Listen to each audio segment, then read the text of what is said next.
მოგესალმებით. მე ვარ არქიტექტორი ანკა ჩოჩი და Citizen-თან ერთად დღეს გიამბობთ იმაზე, რასთანაც ყოველდღიური ფიზიკური შეხება გვაქვს. მაგრამ დიდად ვერ ვამჩნევთ. საუბარია იატაკის მოჭიმვაზე და გადახურვაზე. მოჭიმული იატაკი ქვიშა-ცემენტის უწყვეტი ნარევია, რომელიც წარმოადგენს იატაკის ზედა საექსპლუატაციო ფენის ფუნდამენტს.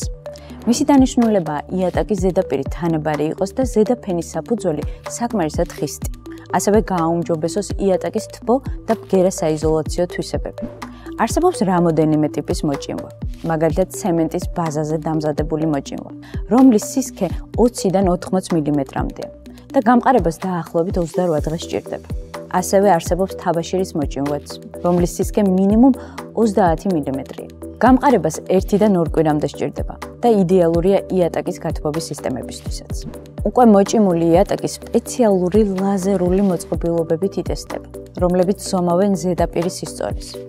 იმისათვის, რომ Citizen-ში დამატებით გაგვეუმჯობესებინა იატაკის ტექნიკური მახასიათებლები, სტანდარტულ მოჭიმულ იატაკს დაემატა რამოდენიმე ტიპის, როგორც თბო, ისე ჰიდროიზოლაციის შრე.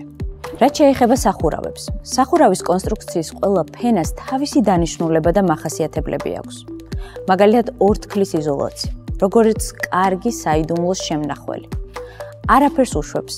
სისქე 0.2-დან 0.6 მმ-მდე აქვს და 30 წელზე მეტი ძლებს. თბოიზოლაციის ფენის სისქე კი 100-დან 250 მმ-მდეა.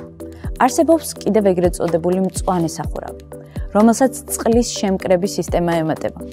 ეს კი ზედმეტი წყლის არიდებასა და გადაღვრაში გვეხმარება. დღეისათვის სულ ეს იყო, მე კი შემდეგ შეხვედრამდე გემშვიდობებით.